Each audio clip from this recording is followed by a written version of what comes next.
Quiet on the set. Hi, this is Greg Salmieri. I'm here with Ben Bayer. Hi, everyone. We're Welcome just checking that to we're episode. online. And are we online? Yes, it looks like we are. It's just loading up on my tablet. So I see it too. take us away. Well, I'm Ben Bayer. I'm a fellow at the Ayn Rand Institute, and this is episode 4 of the Atlas Project. I'm coming to you live from New Orleans. Greg Salmieri is in New York City. We were together last week. We're separate again, as we will usually be, though we hope to have live meetings again in the future. And this is, just to give you a few reminders, we will be posting our discussion questions about the readings no later than Thursdays. We then allow the discussion to happen for a while, and we review the discussion, and we host the online episodes on the basis of the discussion that we see happening. Everything you need to know about the project is at atlasproject.live. And about tonight, I want to remind everybody that we're hoping to encourage first-time readers to participate with us first and foremost. And so if you are writing a comment in the chat, please preface it with the capital letter ER if you are in fact a first-time reader. And otherwise, please remember to only post comments when you have a substantive point that you want to make, something that you would say if you were raising your hand. Otherwise, please, for short comments, try to use just the reaction buttons. And we also wanted to remind you that all of the Atlas Project audio is now available on a variety of audio streaming services, including iTunes, Stitcher, and SoundCloud. And so if you are a regular user of these, you should be sure to rate us well if you like us, or like us if that's the function that it allows you to use. And otherwise, Greg, did you have anything else you wanted to add before I got started with the first section of material? No, take it away. Okay. So we are talking about chapter 4, the immovable movers, this week. And we thought we would start, as we did last time, by just reviewing a few concretes of the story. And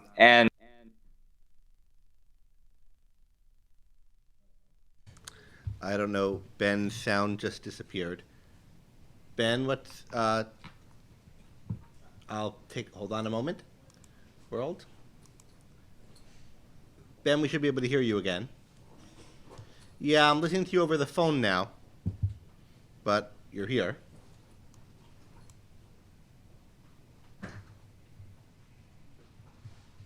Yes.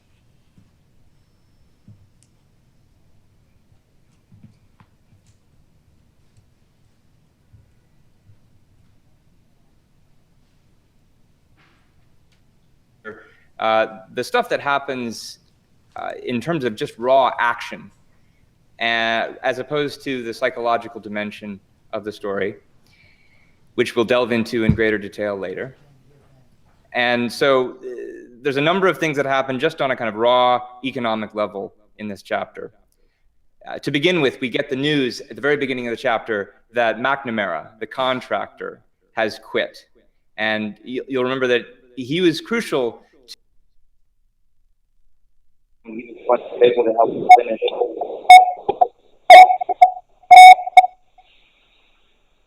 Yes, he's back there.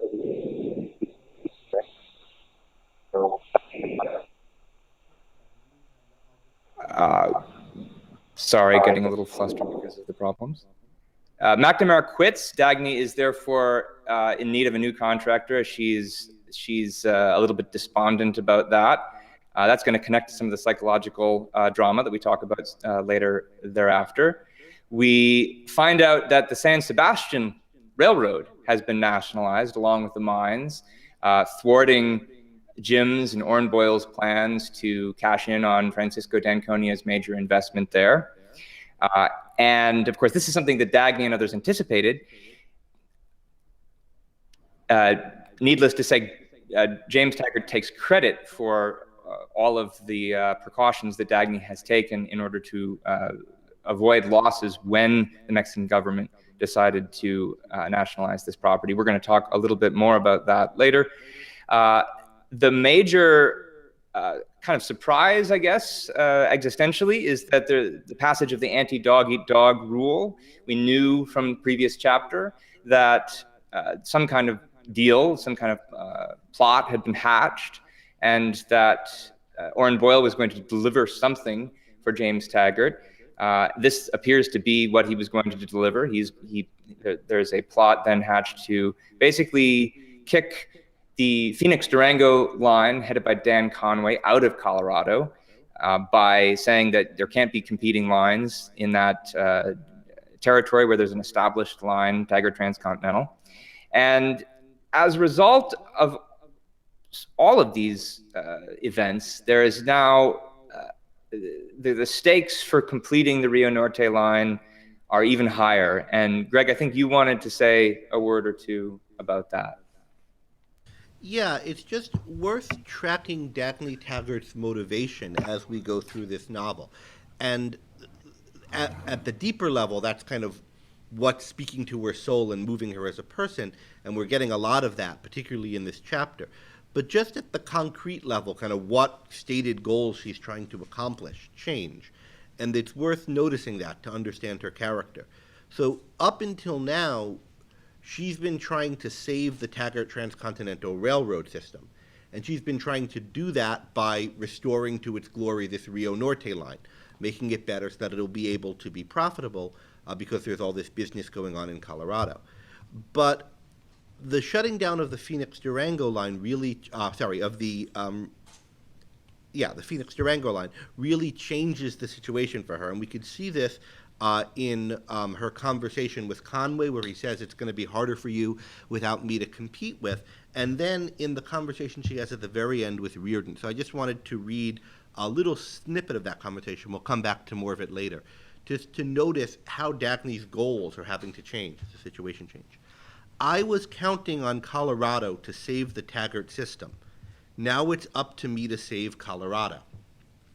9 months from now, Dan Conway will close his road. If mine isn't ready, it won't be any use finishing it. You can't leave those men without transportation for a single day, let alone a week or a month. At the rate they've been growing, you can't stop them dead and then expect them to continue. It's like slamming the brakes on an engine going 200 miles an hour. So there's an indication there as to why, if she leaves them without service even briefly, the Colorado business boom will die. But a bigger point to realize is her motives, or her concrete goals, are changing. Now she has to try to save Colorado rather than counting on it to save her railroad. Now, ultimately, of course, she wants to save Colorado, at least in part, because by saving Colorado, she'll be able to save the railroad. But we'll watch this motivation and see how it develops over the course of the story. All right. Ben, any more to say on those topics? No. So right. I'm ready to go on. All right. So let me move on to a question that Will actually raised online. And this is something that we normally deal with the chapter titles at least a little bit towards the end of the discussion. But in this case, there are things to say about the chapter title that aren't just inducing what's going on in the chapter from the plot. The chapter title is a reference to a semi-esoteric philosophical issue, so it's worth saying a bit about that. And Will said online, in traditional metaphysics, the unmoved mover, or the immovable mover, as it's called in this chapter title, or sometimes it's called the prime mover, these are all different phrases for the same thing, or the first cause, is God. So what does Rand the atheist intend by using the phrase? So just a few words about what's meant by this phrase. So it's a phrase that comes from Aristotle. It's literally translated either the unmoved mover or the immovable mover. The Greek is ambiguous between in its passive participial forms between whether something just doesn't do something or can't do, or something can't be done to something, or it just isn't being done to it. So it's, the not moving mover, but not being moved mover or whatever. The idea from this is Aristotle thinks of motion as a transitive thing. So when there's motion, there's something that's moving in the sense of making something move, and then there's something that's getting moved. And so if you think about like a train, the caboose is being pulled, it's being moved by the car in front of it, which is being moved by the car in front of it, and so forth, all the way up to the locomotive. Now, each of the cars between the locomotive and the caboose is moving the car after it by itself being in motion. That is, it's going along and it's pulling the one after it. And so in that sense, it's what Aristotle would call a moved mover. It's moving the thing after it by itself being in motion. But the idea goes, it can't be that all motion is like that. Every time something moves something, it's because it's in turn being moved by something else. There must be something that, like the locomotive, or maybe the engine in the locomotive, is imparting motion to other things without itself being moved. But it's not as simple as the engine in the locomotive, because the engine's got moving parts, and those are moving things. And so there's the question of what are the ultimate sources of motion. And for Plato and Aristotle, in different ways, they were souls. And Aristotle had a view, so in a sense, each soul, he thinks, is an unmoved mover. And the elements are unmoved movers, and they're moving to their natural places, or the natural places to which they go are unmoved movers. But there's that kind of motion would peter out in the universe unless there was some kind of further unmoved mover that kept the whole universe going and going in motion. And this mover had to be such that it imparts motion to other things, but can't be moved by anything else at all, and isn't. And in particular, Aristotle thinks it moves other things as a sort of object of aspiration or desire. And this is Aristotle's view of God.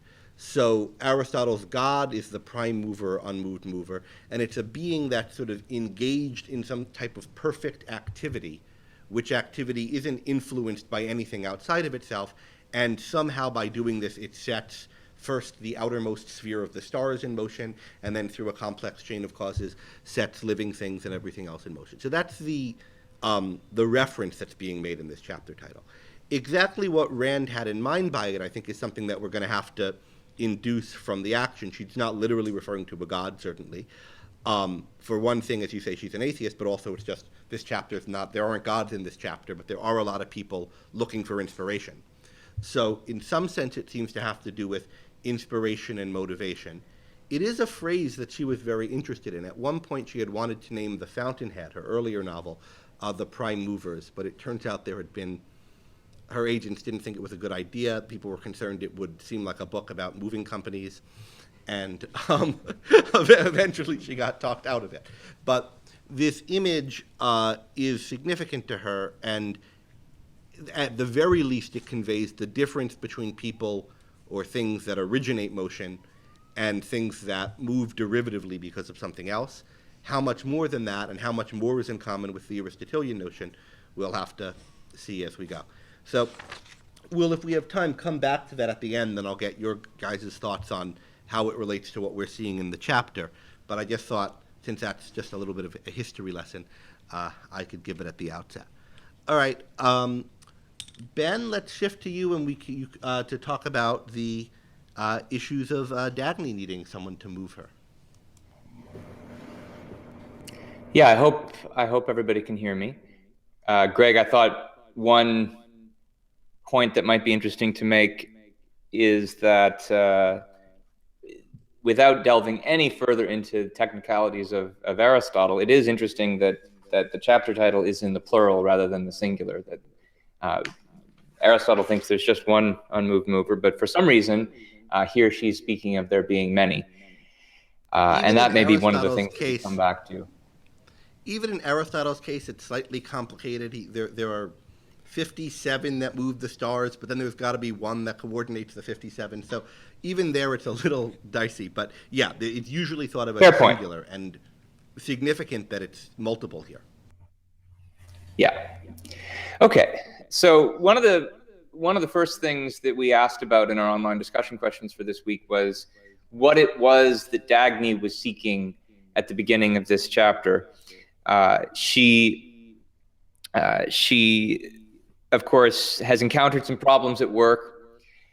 Not only is the United Locomotives work president not really answering any of her questions, not explaining when they're going to be able to deliver the locomotives that they need very much, but then we get the mystery of McNamara's retirement, which is really kind of a sand in the works. Well, more than that, it's a wrench in the works for what she's trying to do with the Rio Norte line. And understandably, she's despondent, and she goes out for a walk in the street.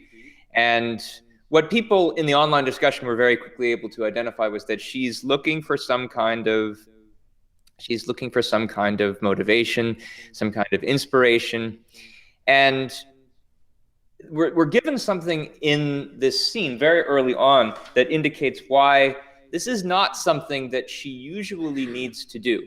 And I'd like to turn this over to the audience for the moment and see if they know, why is this something that Dagny doesn't always go looking for? There's actually a reason and an explanation stated in the reading. So anybody here or online want to take a stab at that? She goes out for a walk looking for inspiration. Why doesn't she always do this? Why doesn't she always need it, whatever it is she's looking for? Yeah? Page 67 of the mass market paperback. Yeah? The last paragraph. She had always been, she closed her eyes with a faint smile of amusement and pain, the motive power of her own happiness. For once, she wanted to feel herself carried by the power of someone else's achievement. Good, right. So Dan here points out what is actually page 65 in the standard edition. At the bottom of page 65, Dagny thinks to herself, she's usually the motive power of her own happiness. So she's usually through her own, presumably through her work life, her career, this is sufficient to carry her along, to motivate her. But, well, she's obviously encountered some difficulties, and not just ordinary difficulties, especially something about the McNamara episode has got her unable to be the motive power of her own happiness. And, you get at the beginning when she's dealing with the United Locomotives work, what was her feeling? What did she feel after the United Locomotives meeting? She wasn't yet quite at the stage where she is as she's walking through the street. What was the feeling she was feeling then? And you get this from an image that she encounters and her memory of it. I mean, what's her reaction to this president who doesn't want to answer any questions, who's being evasive? What's her feeling about that? Anybody online notice that? There's a difference here. She's angry, absolutely. So, and there's this, she's looking at a motor or a piece of machinery that's been left in the corner of the yard at this outfit, and it's just decayed because of misuse or lack of maintenance. And a sight of that nature always blinded her for an instant by the burst of too violent an anger. She did not know why. She could not define her own feelings. So she's angry when this guy's being incompetent. But when McNamara quits, it's very different. What's the feeling there? How does it differ from anger? Well, I think she's trying to see the motive force elsewhere other than herself. But why? What's the symptom that she needs it? I mean, what's the symptom in her own set of feelings that she's not feeling anger at McNamara? What is she feeling? Empty. Yeah. I mean, she felt suddenly empty of energy, of purpose, of desire, as if a motor had cracked and stopped. So something unique about the McNamara situation is requiring her to go out in search of somebody else to inspire her. She's kind of run up against a wall. She's unable to start herself, unable to be her own motive power. And It's worth, by the way, pointing out that this is not the only case of this that we see in the novel. There were some people in the online discussion who made some very good observations about other cases of this. So, for example, Jean W. in the online discussion compared what Dagny was looking for here to what Eddie is looking for when he's walking through the streets of New York at the beginning of the chapter, of the beginning of the book. You see it in Reardon when he's thinking about how he would really like to share his happiness with others because other people need this kind of inspiration too. Even someone like Paul Larkin, Jean points out, who clings to Reardon in awed admiration, is looking for something like this. And we know a little bit more about Larkin now, but even he is somebody who needs it. But now, I mean, in a nutshell, what is it that Dagny finds when she goes on her walk? Does she find what she's looking for? No. Why not? What does she find instead? Uninspiring pieces of the culture. That's putting it kindly, Yeah. right? Uninspiring pieces of the culture is what Dan says here. And I mean, but it's probably worse than that, right? It's not just uninspiring, but in certain cases outright offensive. And I won't go through all the details, but one of the things I think that's interesting about this is that you see it at all levels of the culture. You see it in high culture, you see it in low culture, everything from symphony orchestras to books to movies to nightclubs. And so she doesn't find it by going out into the wider society. Where does she have to go to find it? What she finds there is records by Halley, who's a composer who the rest of society doesn't care about, and we find out a little bit more about the history of that as she's thinking about the music and listening to it. By the way, and this is something we're going to touch on a little bit later in the broadcast tonight, does Dagny find anything else inspiring in this chapter? Is it just Halley? Is Halley the only source of inspiration for her and solace in this moment of despondency? Anybody else online notice if there was anything else besides Halley that gave Dagny what she was looking for? Maybe not just in that moment of despondency, but at any other point in the chapter. Not just in that moment, but at another point in the chapter, Greg says, and yeah, a couple people here said Reardon, and at the end, and she doesn't quite conceptualize it that way. It's not that she doesn't think, oh, this is what I was looking for, but if you look at the way she reacts, given what she was looking for, it does seem to fit the bill, and that's something that Greg is going to talk about later in the broadcast. But Greg, you wanted to say more, I think, about Halley. Yeah, let's spend some time on him. Ben, I'm echoing, so turn off whatever is making me echo there. Before we say Halley, just one other thing about people needing the kind of inspiration Dagny's seeking, because what she's seeking here is inspiration, right? Something that's going to motivate her. And she gives the examples of people seeing it in the train that passes, somebody's going somewhere. I don't remember the page number, but there's a beautiful line where Eddie gets it when Dagny comes back into the office.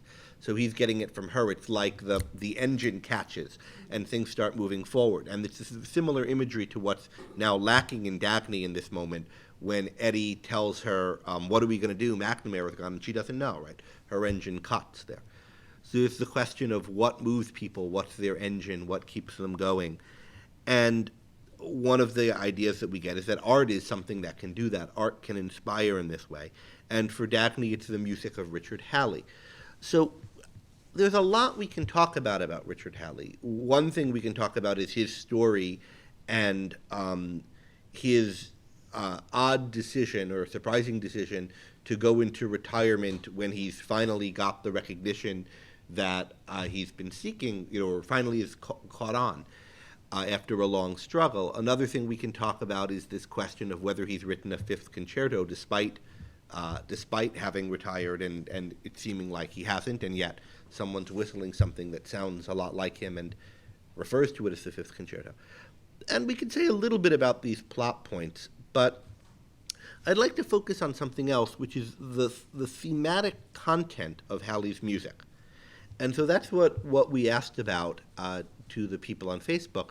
What are the themes in Halleys' music, and where do we see the kind of ideas of these themes reflected in the characters? And we got a lot of, several people made the point that the music is ecstatic, it's triumphant, it's some kind of, it's defiant in some way, and that it's out of keeping with the culture that they're in, and therefore was at least initially disliked by the critics, and then when the critics finally got on board, they had this maudlin sentimentality about how he owes it to everyone to suffer for them. There were, and I asked people if, well, can we dig a little deeper and look at particular pieces, and Brian G. and Jesse both responded to that call, and they had a lot to say about particular pieces. We know, in fact, about 3 pieces by Halley, right?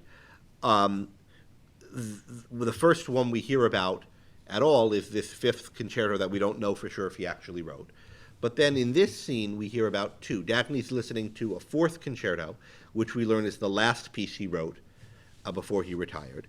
And then there's an opera, Faithon, which he wrote 19 years earlier. We know that because there were 19 years between its first performance and its second performance, and it's right after the second performance that he quits.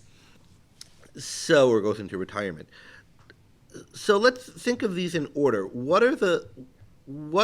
can we capture about, what is Faithon about? It's the story of, does anyone want to chime in on that? It might be the Greek version of the Icarus story, which is... They're both Greek, but it's related. Oh, okay. The original myth was that a chariot is taken by a guy and he's trying to soar to the sun, but in the original Greek myth, he fails and crashes, whereas Richard Haley's version rewrites it so that he actually, reaches the sun and doesn't crash. Yeah, so it's a similar myth to Icarus. Icarus builds wax wings and tries to fly. Phaethon steals the sun's chariot, but same idea, pulls the sun across the sky. So does something audacious that he shouldn't do, or is not meant to do, and fails at it. And in Halleys' version, he doesn't fail but succeed. So what's communicated by that? What would be the theme of a work that reconfigures an old myth so that someone who fails doing something hubristic, right, now succeeds at it?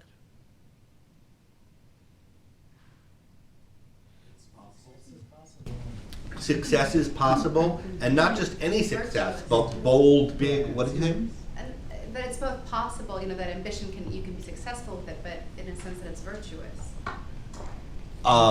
Good. So, yeah, that ambition is possible, and it's good. We should admire the people who do these things that are given to us as precautionary tales and other myths. And even more than that, there's no necessity that he's punished for it.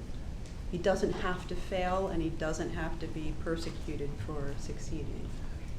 Good. So not only is success good, not only should we try for bold things, but there's another angle to it, which is there's not a necessity of punishment.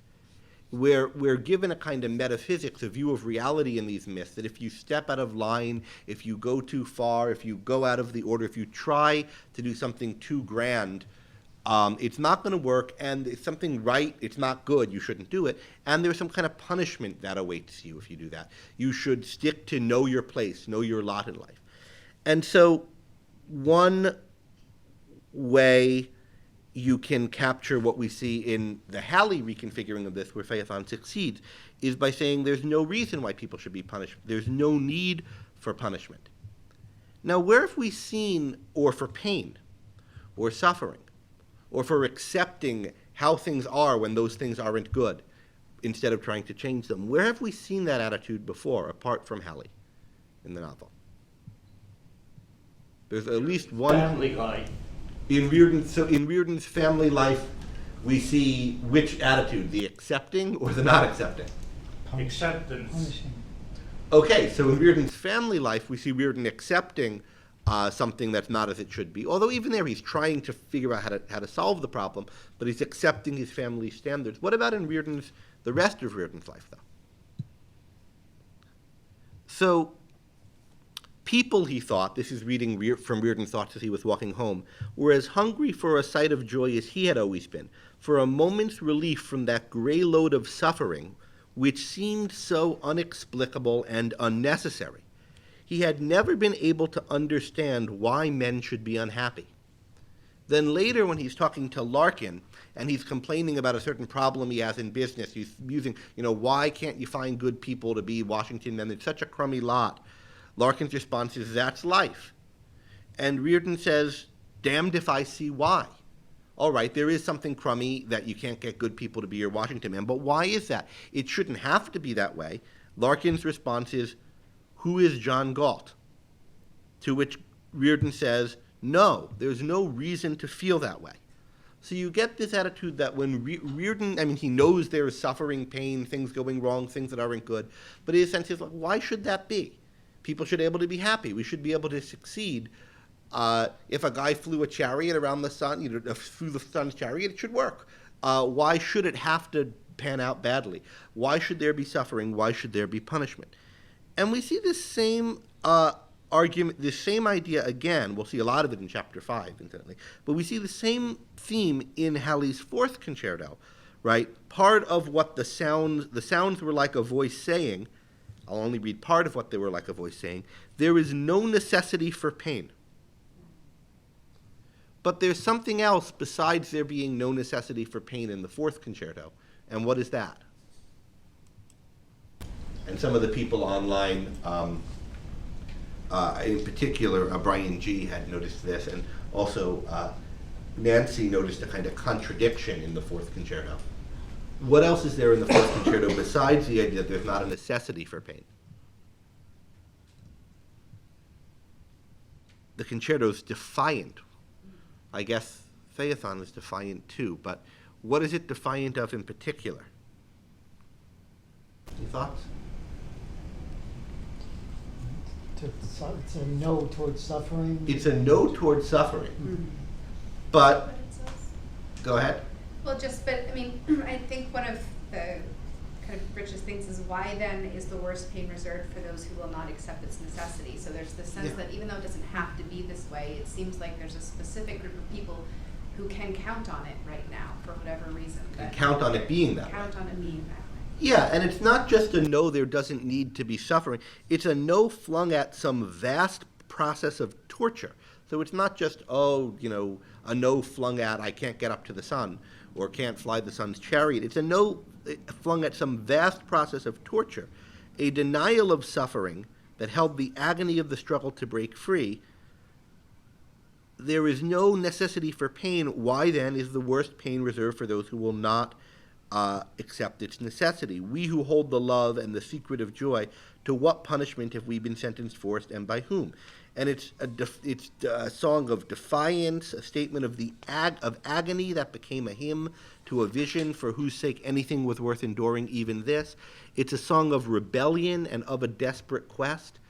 So you don't see that in what's described of the earlier opera, right? The earlier opera is a story of somebody triumphing against limits. It's saying people think that this guy will fail and be tortured, but no, he's going to succeed.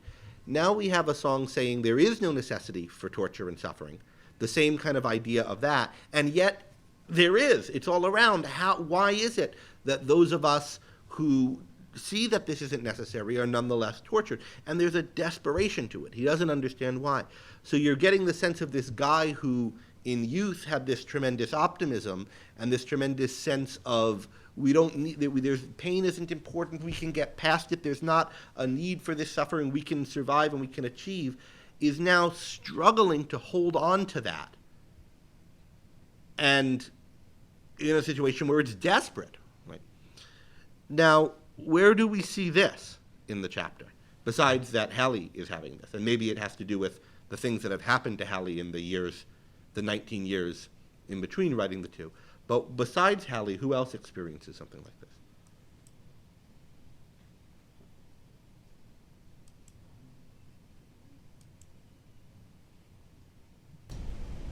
Yeah, Ashley? Dan Conway. Possibly Dan Conway. Dan Conway has a difficult time and doesn't understand why. Right. Definitely Dagny. I She think- says it was her, when she's listening to the music, she says it was her quest, her cry. Right, so she's experiencing that agony of being stymied at every turn. Yeah, so Dan Conway is having a difficult time, and we might imagine he feels something like this. But we'll talk more about where Dan Conway is in a little bit, or Ben will be leaving that bit. But yeah, we see that it's Dagnys is feeling this. It's her quest, her cry. What's going on with Dagny when she's feeling this, incidentally? She's come home, she's picked up a newspaper on the way home. She's started listening to this music because it's the only thing that can give her what she wants. She sees something about Francisco d'Ancona in the newspaper. What we know about Francisco d'Ancona so far is that he's some kind of shrewd businessman. There's an implication that, but he's really fouled up in well, I guess we don't know that until the next scene. But he's some kind of shrewd businessman. Daphne thinks he's worthless. He's some kind of playboy, and Jim thinks he can hurt her by bringing up his name and implying that maybe they once had an affair. And she looks at the story with him, some kind of sleazy interview about he came to New York for a coat check girl and a sandwich, and what happens?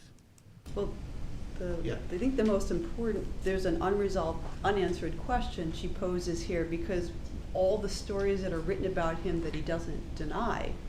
She says, she asks, how could a face remain the same when everything else was gone? So his face still is what she recollects of whatever she remembers of him, but that doesn't sit with everything else that she's come to be informed about him. Yeah, now we're going to learn a lot more about him in the next chapter in their relationship, but this is what's the indication that this is not just an idle question for her, besides that it says it's her desperate cry, but whatever is going on with her and looking at him in the newspaper is a big deal. Read right before it talks about it being her desperate cry. What's said? You've got that. She seems to be sobbing. Yeah, she's sobbing. Her shoulders are going up. I forget the exact phrase, but her head's on her knees, and her shoulders are going up and down occasionally. Yeah, she's sobbing. So there's a lot of meaning in this to her, and we don't know exactly why. So Halley is trying to hold on to, it seems like, or the theme of the fourth concerto is trying to hold on to this sense of the universe, a sense of what's possible to people, what's to be expected out of life from Faithon, and he's desperate to do it in a situation where it seems increasingly not like that's the world he's encountering. We're now getting the idea that this is Dagny's situation too, and we'll want to follow that as we see more of her. Is there any indication that Halley's story has a happy ending? There's one, which is that we've heard whistle of this fifth concerto, in which there was no ugliness or pain, and there had never had to be. It was a song of immense deliverance. So if indeed he wrote this concerto, it sounds like he might have solved whatever problems he's had. Let's just spend a little bit of time on Halley's life.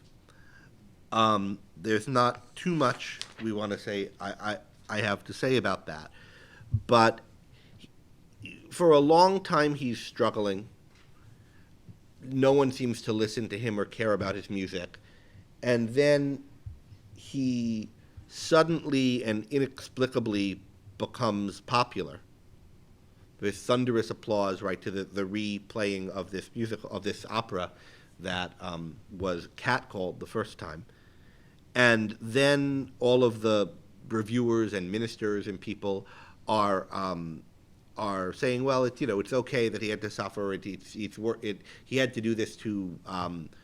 It's fitting that his story has this arc to it, so that he could bring joy to his fellow man. He seems stunned by this whole thing, and he quits. One question that's raised by a lot of people online in the spoilers group, though it's not necessarily a spoiler, and a little bit in the other group, is why is it that his music was so popular this 19 years later? What happened in the intervening 19 years? I don't know that there's very much we're given so far that can answer that question. We might not be given much, and people are trying to answer it in spoiler-filled ways. But Ben had a point about Halleys' story that maybe he can fill us in on. So Ben, I'm going to cut over to you.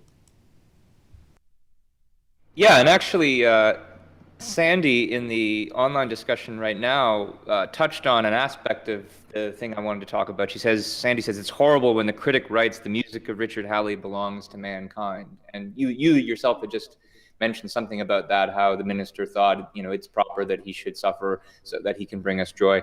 And when I reread this, I was reminded that Ayn Rand in her journals, in her very early journals, some of the first notes that she wrote on the novel back in 1946, had a lot to say about this topic. And at one point, it looked like this was going to be a much bigger focus of the novel than it ended up becoming. So she talks about how the common herd slowly begins to understand and appreciate the discovery of the genius, but when it's too late and they're too old to benefit from it, or comes long after he's dead, and then they try to appropriate the discovery. They get all the practical benefits from it, and spiritually they appropriate even the glory. This is the most important point of the book, she even said at one point. She was going to make it. Now, I think we'll see the focus widens well beyond this.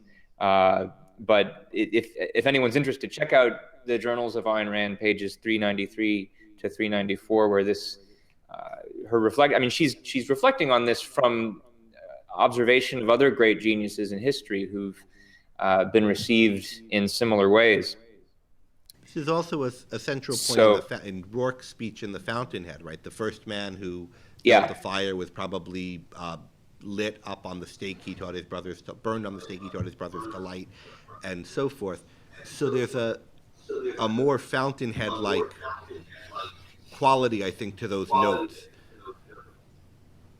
Anyway, just a thought. So I'm sorry to be the one to have to transition us from the sublime to the profane, in effect, but we have to do that because there's a whole array of seekers of pleasure, or seekers of at least forms of recreation that are portrayed in this chapter. We get a lot about what Dagny is looking for when she comes home from work. Greg just talked a lot about that. But we also get the flip side, which is James. And there's this scene where he's waking up with a hangover with Betty Pope at his place. And so we had also asked a question in the online discussion group about, well, what kinds of things is James seeking, or at least shown as getting pleasure from in this chapter? And at first glance, it looks like what he's into is kind of the very kinds of things that Dagny was disparaging so many people she saw on the streets as being into. Hedonistic pleasures, drinks, women of ill repute in the case of Betty Pope, though I guess she actually is of good repute, but acts like someone who's of ill repute. Right. And she comes from one of the best families, in fact. But so there's a question of why does James go after this? And this is actually a question that he asks himself. But before he spends any time trying to answer it, he decides it's too much trouble to look for an answer. Though there is one slightly more definitive explanation given for why he does what he does with Betty. And anybody happen to catch why they do what they do? He doesn't want to answer the question for himself, but we're given some kind of, at least narrator's perspective. They had heard other people were supposed to do they had this sort of thing was expected between men and women, and so they did it. And when we see them described this way, it actually states there was no passion in it, no desire, no actual pleasure, not even a sense of shame. To them, the act of sex was neither joy nor sin. And then we get the point about, well, they do it because they hear that this is what's done. And so, from one level, it looks like, yeah, James is going after kind of base pleasure, but then we get the description, at least from the narrator, that this isn't even really pleasure for him. And I think there maybe is something that's in this section where we see him getting a little bit more of, where he's a little bit more emotionally involved. But before we get to that, Greg, you and I had an exchange when we were talking about this chapter a week or so ago, where I raised the question, well, just how psychologically realistic is this? It seems to me that somebody like James Taggart, however debased a person he may be, that, I mean, the physical act of love is still going to involve certain kinds of pleasure. Maybe it's not the best pleasure. Maybe it's not the most ennobling. But isn't it still pleasure? Is it psychologically realistic to say there's no actual pleasure for somebody here? And you had an interesting response. Well, yeah, you have a more optimistic view of people's sex lives than I do. But I think there are a lot of... Ben, could you mute the TV over there? I think there are a lot of cases... I don't think physical... your nerve endings get stimulated, and there's a way you feel when that happens. But I don't think that is, for an adult human being, always pleasant. I mean, if you give a baby, a spoonful of sugar or something, it'll like the way the sugar tastes. It's sweet. It still tastes sweet for an adult, and we drink lots and eat lots of sugary things, but nobody just eats sugar. And there's a reason for that, but that kind of sensation for an adult isn't pleasant, except in a wider context. And I think it's the same for tactile sensations, up to including the sensation of an orgasm. I think you can come up with all kinds of situations in which you could imagine having an orgasm and it being horrifying rather than pleasant. And it's pretty easy to come up with situations in which they're boring. For horrifying, I mean, imagine you're with someone, you have every reason to be with them, and you have a certain view of the person, and you're in the midst of the act, and things are building, and you're to the point where the physiology is going to take its course from here on, and you notice something in the room that, makes you realize that this is the person who murdered your father. The last clue falls into place, and it's too late to stop the muscle contractions from going on.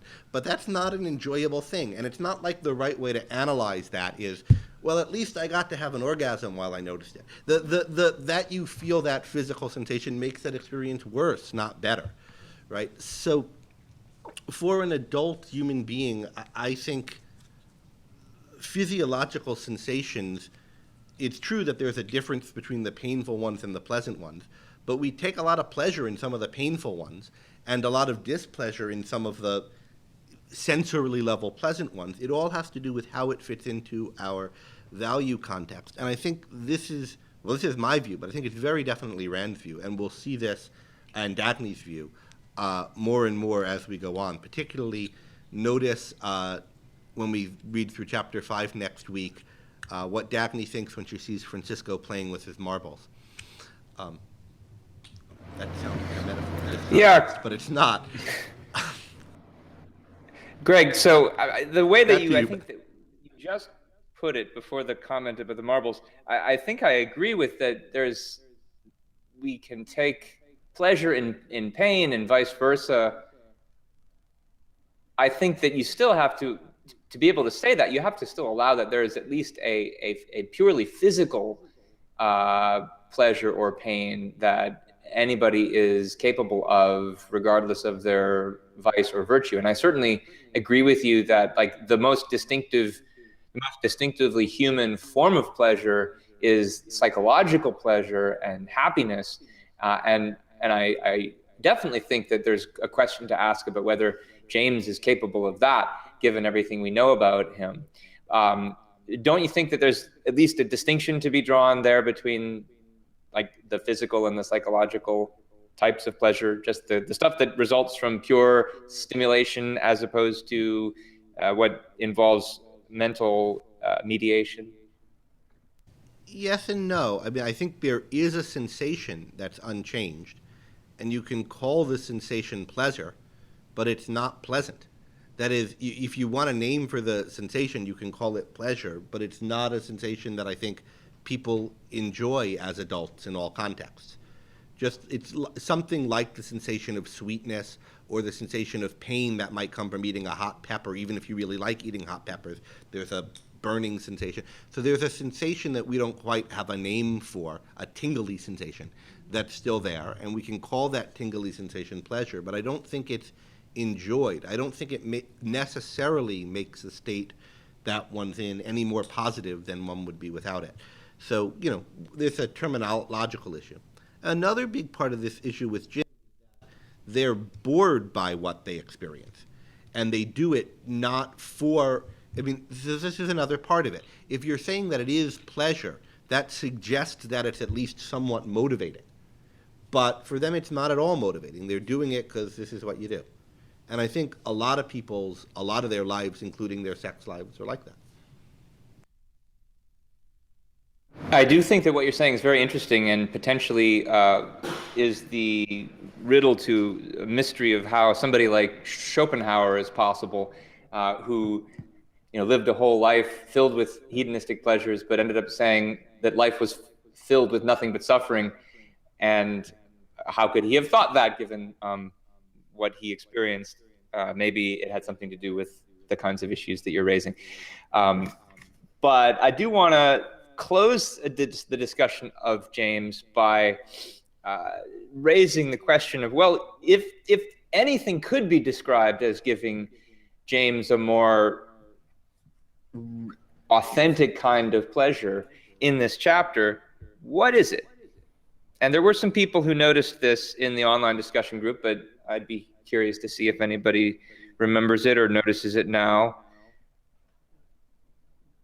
Getting back at Dagny, just some sort of revenge. Getting back at Dagny, some kind of revenge. And the pleasure that he seems to be taking in this is not obviously very deep or enduring. We get, a hint of a smile from him when Betty Pope says, when she expresses approval over the fact that he's got some plans against Dagny, he sounded pleased. Maybe I will take you out tonight and buy you some shish kebab, which is one of her few pleasures, apparently.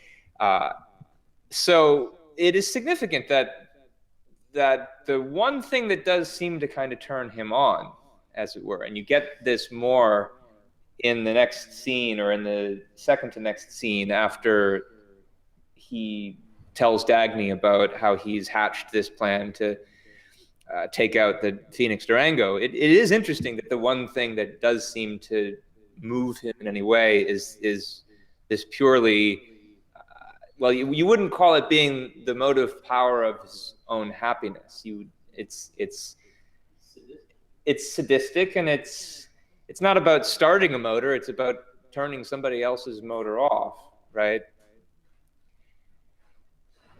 This is points that we should think about moving forward, that this is the kind of thing that motivates James. And actually, when Dagny sees this look on his face, when he tells her later about the Phoenix Durango, she makes kind of a mental note about it, the one that doesn't seem to last. She thinks that there's some secret there that she had never suspected, that's crucially important that she learned to understand it, but the thought flashed and vanished because she had a lot of other things to think about. We're going to have to revisit this question that Dagny has about James's motivations later. But Greg, you want to now talk about that anti-dog-eat-dog measure against Phoenix Durango? Sure. So recall what we see happen in the chapter here is that this anti-dog-eat-dog measure passes. And I just want to spend just a little bit of time on why it passes, because it's a little bit puzzling. So we know Orrin Boyle did something to make it pass. He said he was going to do something, right, to deliver this. Then he shows up in the hall afterwards and tells Jim, well, I've delivered, now it's your turn. So Orrin Boyle's hands are in this somehow. But why did it pass? It was voted on by all the members of this board. None of them wanted it to pass, right? We're told they didn't want to pass, yet they voted for it. So why did they? Does anyone have any thoughts? We're not really given very much to go on. Yeah, well, sometimes they're just afraid to speak up, for fear of looking selfish or just being the odd one out. Okay, so you're saying they're afraid to speak up, they're afraid to vote against it because it's being sold in language that would make them feel like they ought to vote for it. And so they feel duty bound to, and if they don't, they would be selfish, and that would be wrong. They're talking about the public welfare and so forth. Yeah, I mean that. There were 5 dissenters, Robert mentioned. Yeah, so there were some dissenters. We don't know how many people are in this whole group. Enough that 5 isn't that many, apparently. Because it says there were only 5. It wasn't a close vote. I mean, you might think that some of them were afraid of something Boyle might do to them. He might have been blackmailing them or bribing them. But we don't give any specific indication of that. We know we did something, we don't know what. But I think what Robin suggests is really significant, and we see, I mean, this is also the kind of way Paul Larkin is thinking, right, in the deal that he was party to with Jim and Boyle, where he's, well, I don't want to stand in front of historical necessity, and I wish no one had to be sacrificed, and Jim says, well, of course there have to be sacrifices, and so forth, and he says, yes, okay, I'll sacrifice my friend, in effect. So they might have been guilted into doing this. We don't know exactly. We are getting, though, a sense from this of how certain kinds of groups function, what moves them. There are questions about what moves these groups, what motivates them. We have this in the National Alliance of Railroads. We have a similar thing also in the case of the Board of Taggart Transcontinental, which we were wondering about their motivation last week. We get a passage, I think, that's informative about them here. After the nationalization of the San Sebastian line, Jim makes a speech and, quote, they did not think of what they would have to do, but what they would have to say to the men they represented. And Taggart's speech gave them what they needed, which suggests that these are people who are not concerned with facts or action, but with responsibility or avoiding responsibility or not being held responsible, which was suggested last week as what might be motivating them. I think that confirms that. Maybe there's some of that going on with the National Alliance of Railroads. Another issue that comes up in connection with the National Alliance, which I don't want to pursue here, but I do want to name for everybody, is why does this National Alliance exist? And when we're told about it, a skeptic is mentioned who asked this question when it was being formed, right? And his answer was, well, again, it's not really against anyone. Against whom is any union organized? And the question is, against whom is any union organized? And I think there's an implication here that the National Alliance maybe is organized against Dan Conway, and maybe unions are organized against those in them who are analogous to him, all or some. So we might think about that as we go forward with unions. But in the interest of time, let's not dwell on that now, and let's go to Ben to talk about the responses that the more sympathetic characters have to this rule. Yeah. So I want to talk about how and we asked these questions in the online group as well, and we got some very good responses. Actually, Nancy had a very good set of kind of summarized points about how Dagny and Reardon and Wyatt all differed from the way Conway was reacting to this. And I want to start by talking about Dagny in particular. The big difference everybody noticed is that she wants him to fight, whereas he, of course, is giving up. He doesn't want to fight anymore. And it's worth thinking about why Dagny's so surprised about this. Why is she surprised that Conway doesn't want to fight? And he's never given up before. He's not known for giving up fights. I mean, the whole history of his business, you know, coming up from nothing in hard scrabble Arizona, beating the Taggart Transcontinental people at their own business in Colorado. This was a big fight to begin with. He's known for winning these fights and not giving up easily, and yet here he is giving up. And there's one line in particular that kind of caps this off for Dagnys. She says, "A man can't change course so late in life." And Greg, I think you wanted to say something about that point. Well, there's just the question of how does Dagny understands that by meaning a man who's only a fighter can't stop fighting so late in life. He can't change course in that sense. But just as last week I raised the question of where we had the line, "You have to know who makes it possible," said by Jim, where what he meant is you have to have friends in positions of influence. But I thought the way the narrative was structured, where we cut immediately to Dagny, suggests that actually maybe it's Dagny who's making what he's doing possible. And maybe we're supposed to notice that. You might think that a man can't change course so late in life has a double meaning also. That maybe, in fact, the reason why he can't fight is because to fight this, he would have to change course in some way. That there's something he's committed to or holding to that he would have to change that's deeper than the issue of whether you're a fighter or not. Yeah, and that's why it's a good thing then to talk about why it is that he decides not to fight. Why doesn't he want to fight?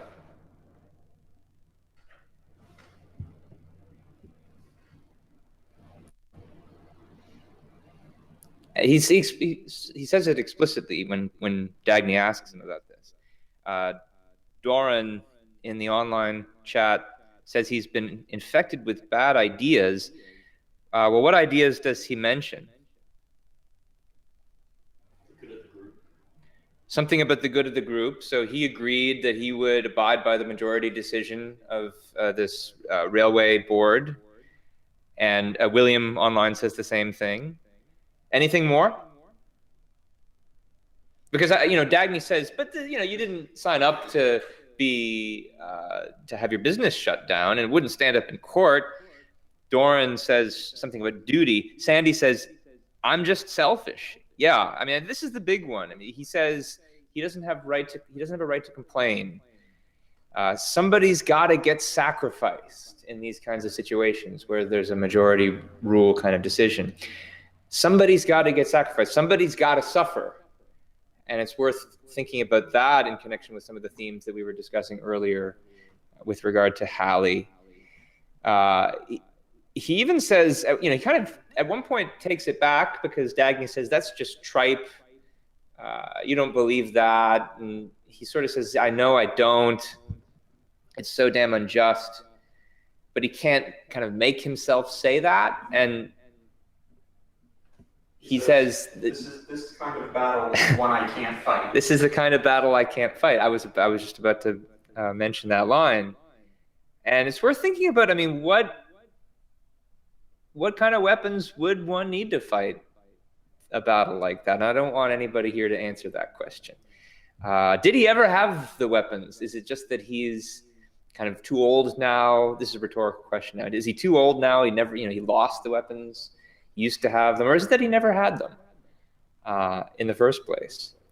I think that connects to Greg's point about whether, this is really something that's changing about him, or is this something that's staying the same about him? But also, he also thinks this was never a fight that he ever expected. He didn't think he was going to need to get into this fight. And he thinks there's something about his situation that makes it inexplicable that people would ever want to get in this fight with him. Why is he so surprised by the dog-eat-dog rule? Why is he so surprised they've tried to take him down like this and have succeeded?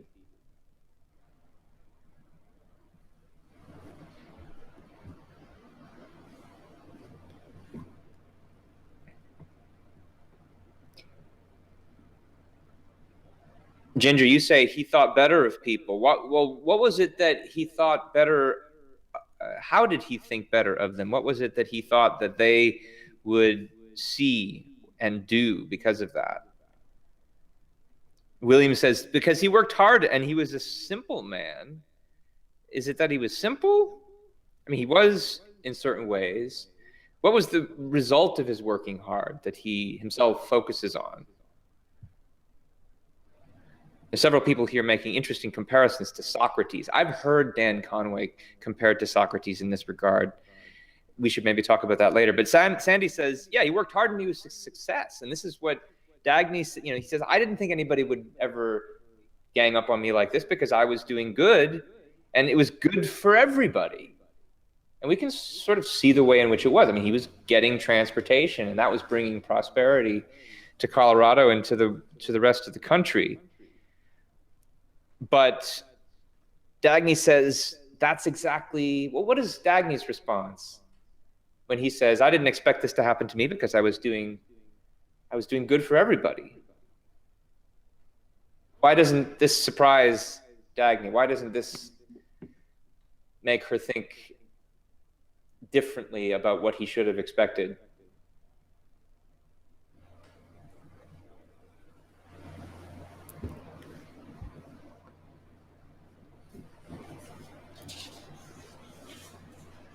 Well, at one point she says, that's the very reason why they're punishing you. And Harry just pointed this out. They're attacking you because you're doing good for everybody, which is a paradoxical sounding explanation, right? Why would people do that? And it's worth thinking about the fact that she says this, and then at the end of their exchange, Conway says, I think you're going to get it worse than I did. And Harry's And pointing out that she doesn't seem to see this in some other contexts where it might be applicable to her. Good. What would be, and here's a question I want to just open up for first-time readers only. If you're in the thread, what would you do if you were Conway in this situation? If you don't know what happens in the rest of the book, what kind of weapon could he pick up at this point?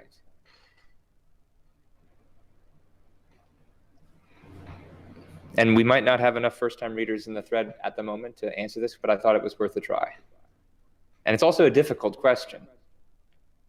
I mean, obviously it's difficult. Then we have a few people here who wanted to weigh in on Conway. Sure. Should we give them a chance to? Yeah.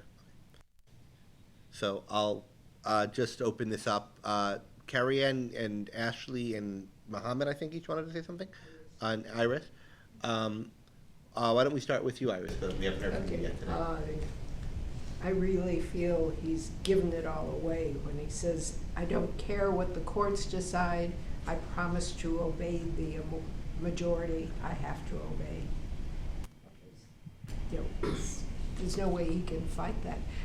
Just before that, something I've wondered since I first read this decades ago, Conway at the end, he didn't seem to know what he was doing. He acted as if he thought he was in some place where generosity demanded that he give a tip before leaving.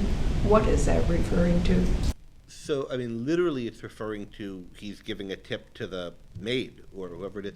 But I mean, it might have some deeper meaning than this, but I've just interpreted it. He's so stunned, he's sort of taken out of context and he's, acting as though he's like stayed late at a restaurant. Yeah, Ben?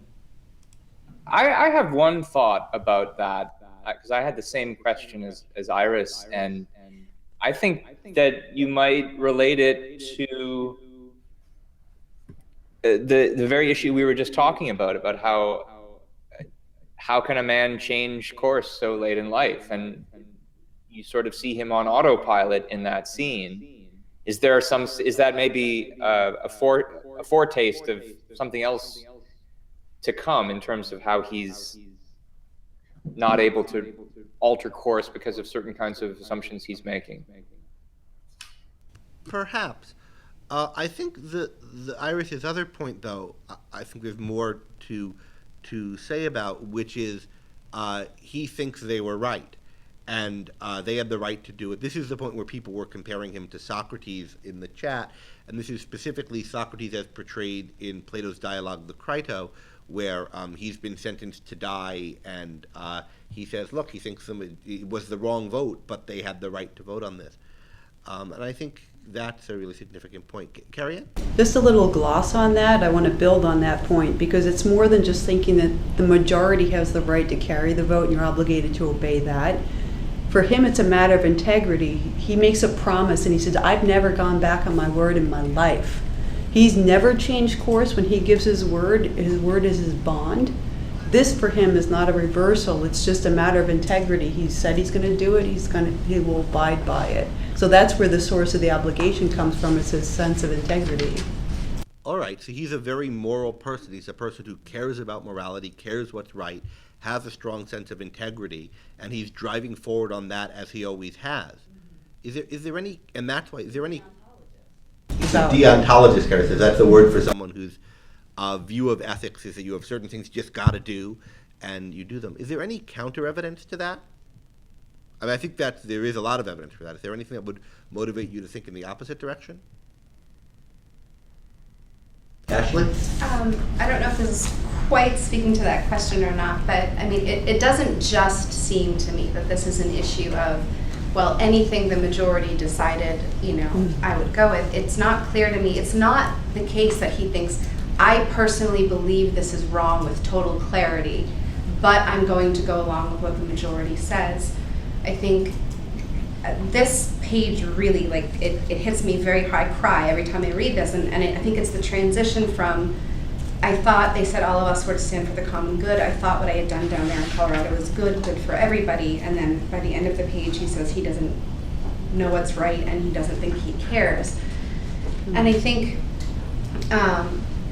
if we're going to talk about that question of, well, what tool is he missing? He says, I've been sitting here trying to think about what's right. I don't know what is right anymore. And I think there's a real question of, well, did he ever know with full conviction and clarity what was right? And, I think if he had clarity and really truly thought what they're doing is wrong, and he could say that for himself, the issue of integrity with the majority might be a little bit simpler for him than he can't quite proceed knowing that what he's doing is right. Yeah. Ben wants to break in. Yeah, on what Ashley just said, there was actually a point that I was going to wrap up this section with, which was that, we're told toward the end here that Conway would never be a man of action again.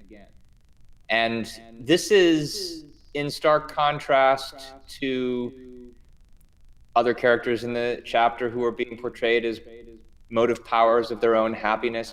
Here he had motive power, he ran a railroad, and now suddenly he is stopping dead in his tracks. And I think it's worth thinking about, well, what is the motive power that was pushing him forward before that he suddenly lacks, especially with reference to the comment that Ashley just made. And that's something either a rhetorical question or something that people can discuss in the Carrie Ann chat. And what Ashley are saying here, right? So Carrie Ann thinks he's got a moral conviction that's making him go with the majority rather than he thinks they have the right to do it, so he's going with them. On the other hand, he seems confused now about what's right and wrong. And it says, and he stops, he's not sure he cares anymore. And he's not portrayed as someone who's defiantly ready to stand by the majority and sacrifice himself, as Socrates is in the Crito. And I think that's the difference. Socrates is sure of himself, and he's going to his death. Conway seems defeated. And so I do think that his views on morality are really relevant here, but that he's in some kind of conflict over them is relevant, and that he says he knows he should think it's right, but it's as though he couldn't make his mouth say the words. And we should be on the lookout going forward, especially 2 chapters from now, for other cases of people who are convinced that things are right, but who are used to being moved by what they think is right, but who oddly feel themselves unmoved by it in the moment. I think we need to move on. There are a lot more people who want to talk on this, but we have to move on to the other characters. So, Ben? Yeah, and I think I'm going to run through Wyatt and Reardon pretty quickly since we are running short on time. So the main difference between Wyatt and Conway that people noted in the online discussion was that it's similar to the difference with Dagny, is that Conway is giving up, and Wyatt is not only not giving up, but he's going down fighting. He says, if Taggart doesn't give them the transportation that he needs, he's going to take all the rest of you along with him. And so he's not accepting the terms that are being offered him in the way that Conway did, and he explicitly says, I set my own terms, and anybody who doesn't accept them, I don't do business at all. There's a question we could ask about why Dagny responds to him in the way that she does, without trying to apologize or say, no, I'm on your side. She just says, you'll get your transportation. And Greg, is Matt in the room? You said that he had something he wanted to say about that.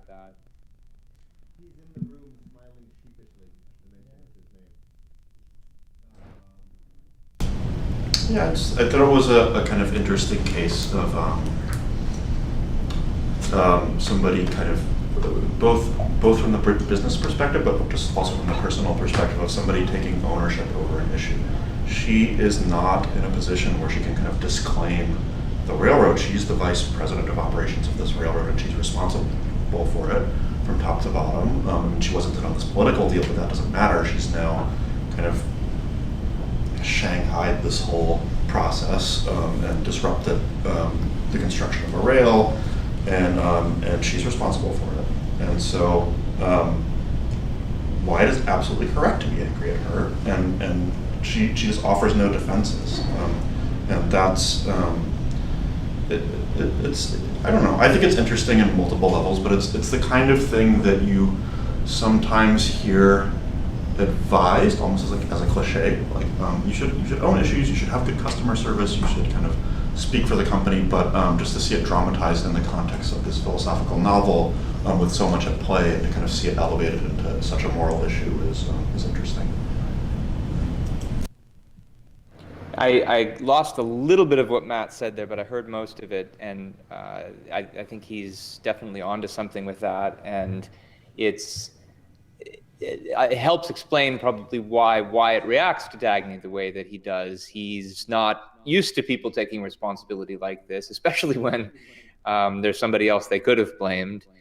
And so he's impressed, and we'll meet more. We'll see Wyatt later, obviously, and see what happens with this railroad. But then last thing to wrap up this section with is Reardon.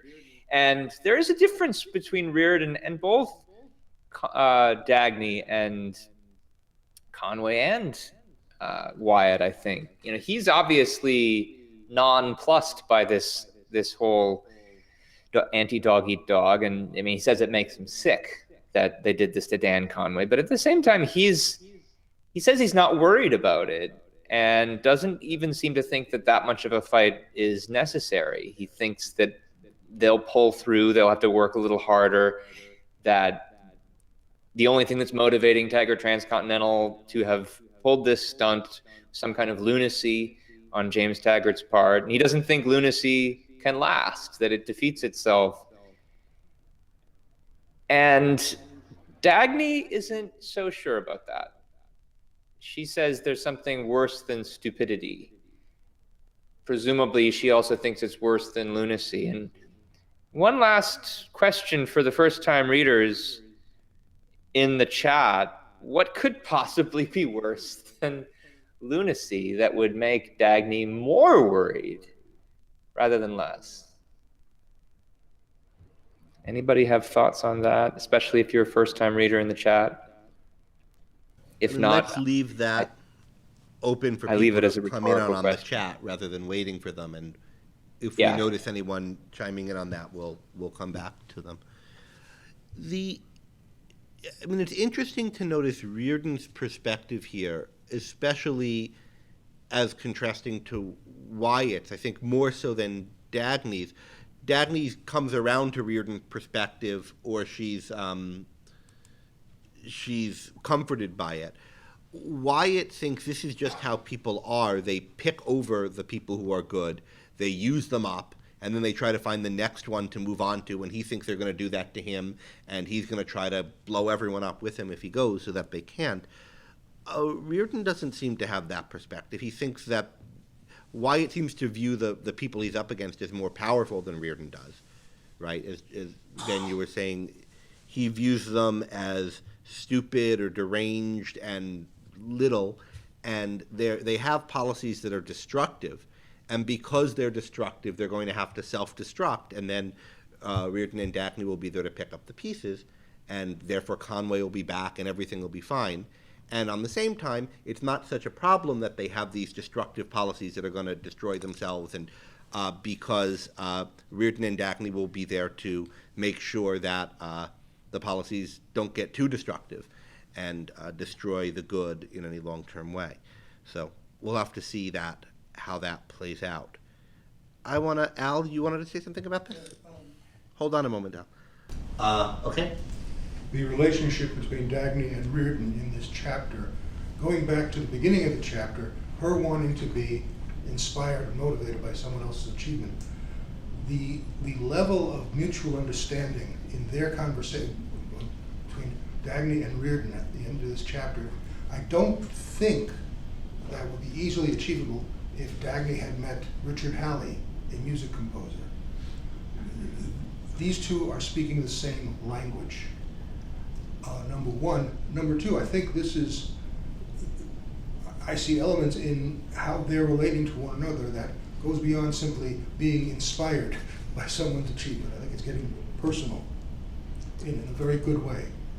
Okay, so there's a real closeness to Dagny and Reardon's interaction, and that was the topic I wanted us to move on to as our last topic for today.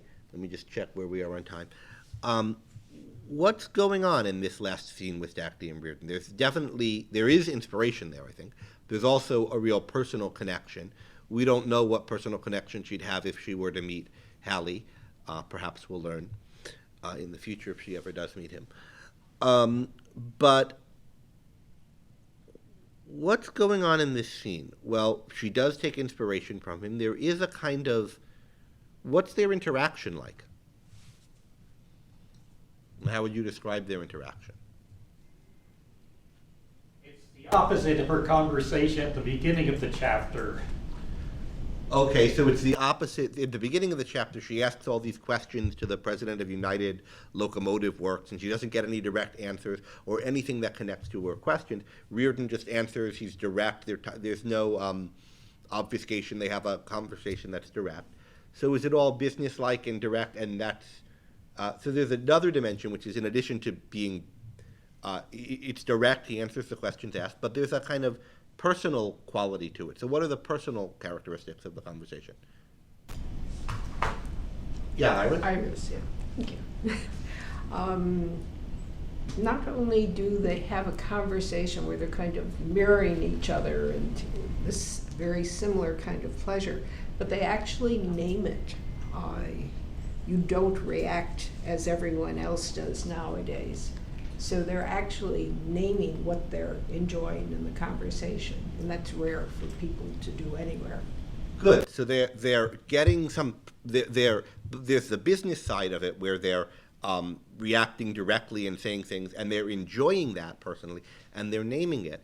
There's also, what would you say? Is there anything about the style of the conversation that strikes anybody? I mean, just apart from that, it's direct, and I think this is an important fact also, that they're self-conscious or metacognitive, is one of my friends who's in psychology likes to say a lot about what's going on in the discussion. But what else? I mean, Ashley? Well, one of the people in my local group, the first thing, like she came, and before anyone said anything, she said, "Things got sensual." And she was really, really excited. And I think there is a real intimacy to the conversation. And so I think even though they're connecting over kinds of things that don't typically connote spirituality or something like that, but there's lots of... Spirituality and sensuality aren't exactly, at least as most people think of it, the same thing. No, but they're, I think, connected by intimacy in terms of what they're connecting over. So like on page 86, there's this moment we spent a lot of time talking about where it says, when she's acknowledging Reardon metal as kind of this force of nature, and she says, it's great, and he answers yes, and he said it simply and openly. There was no flattered pleasure in his voice and no modesty. This, she knew, was a tribute to her, the rarest one person could pay another. The tribute of feeling free to acknowledge one's own greatness, knowing that it was understood. Okay, so let's come back to that passage, because that's a really significant one. But there's also, that's not the passage I think that would make you think it's sensual yet, although it is spiritual. But there's something, there's a kind of interesting vibe that these characters have. They're competitive, or there's a kind of adversarial quality. I'd like to break you in that sense, and I'm going to take advantage. You might. Don't let me know how much you need me. I might think I have Taggart Transcontinental in my power. Oh, you already. There's a kind of maybe flirtatious, kind of sexy antagonism between them. Dagny, who was once an adversary. We've heard some tell of that. We'll hear more about that in subsequent chapters. So there's a kind of conflict between them that is part of what they both appreciate and are naming. And there's maybe a little bit of a sexually charged quality to that, if someone's thinking it's sensual. And then there's also this deeply spiritual thing of Reardon acknowledging his own, or them acknowledging his greatness together and bonding over it, which you might think of as more spiritual, if you draw this distinction, than sensual, although the language used for it, seeing your soul naked, kind of connects the physical and the abstract in that way. Just keeping an eye on the time.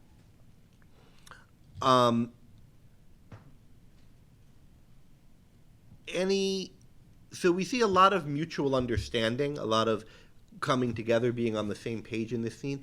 Any things that are in conflict to that? I'll mention one that's subtler first, because there are others I'm sure are going to come up. So Dagny notices his eyes, how perceptive his eyes are, but then thinks, but what he feels about what he sees, nobody will be permitted to know, not even him. And she thinks of him a little bit as maybe unfeeling, or repressed, or not acknowledging his feelings. Then she notices, no, the undertone was enjoyment, easy, casual enjoyment. And she could talk to him as she doesn't feel free to talk to anybody anywhere. And yet, there's something detached or aloof in his eyes. So there's a way in which they're very close and they have this bond. And there's a way in which she can't get a read on him, or there's something about him reserved or held back from her that she notices. So that's one sense in which there's something that's a note going against that they have this intimacy. Maybe he's reluctant about it, or somehow he's holding back. There's something else, though. He does say something that she wouldn't have said that really feels at odds with, and feels weird to her. What's that? We're a couple of blaggards. Yeah, we're a couple of blaggards. And when does he say that? What's the context for that? Well, after looking at his achievement and talking about joy as a core of existence, which she had thought of earlier as well. And right after they'd seen each other naked in that moment. So he flips, switches gears. Yes, so try to undercut it, unfortunately. The moment is they're looking at Reardon metal being poured. They're thinking, this is great. This is the greatest thing happening in the world. He says yes, and that's where they're seeing each other naked in soul, in the response they're each having to this phenomenal thing, Reardon metal. And in that context, Reardon says, we're a couple of blaggards, we have no spiritual qualities whatsoever, because what we're interested in is this metal. And who does that sound like? It doesn't sound like Dagny. It sounds like another character we've met who would say something like that to someone who's getting all misty over a metal. Lily and Reardon. It sounds like Lily, not like Reardon. And so what happens after Reardon says, we're a couple of blackguards? She wonders what is making him say it. Yeah, she wonders what's making him say it. It doesn't bother her. She doesn't think it might be true. But why would he say that? It feels like she's now naked in front of him and he, her, and then he says this thing that who's this guy, right? But she also doesn't believe that he takes it. She's worried about what's making him say it, and yet she can't take it too seriously as the essence of him. And he says, well, whatever we are, it's we who move the world and we who will pull it through. So we're getting a sense of a discordant note in Reardon here, but that it's not the core of him. Ben, any thoughts on this? Well, I was wondering if at this point we should wrap up by going back to the chapter title, since we've now just seen Reardon say it's we who move the world. Good point. So thoughts on that?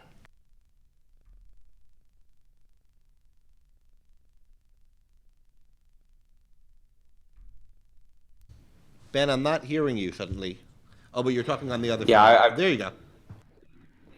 I'm periodically muting.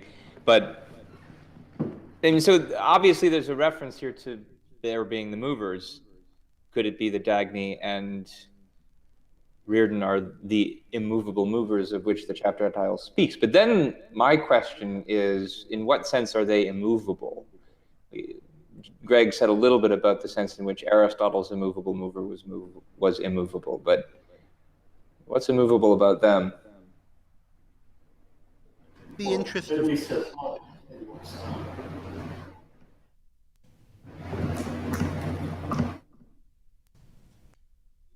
in the interest of time, maybe we're now over time, maybe we want to just leave ourselves with that question as something to keep in mind as we look forward in future chapters. But also people should feel free to bring it up in the comments thread on this post, and we could have a follow-up post on the Facebook group where people can make further comments.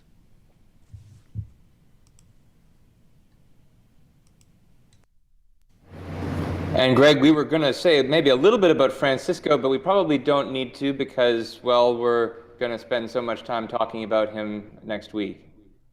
Yeah, and I said a little bit about him earlier, so I think we've covered what we need to. We'll have next week all on Francisco.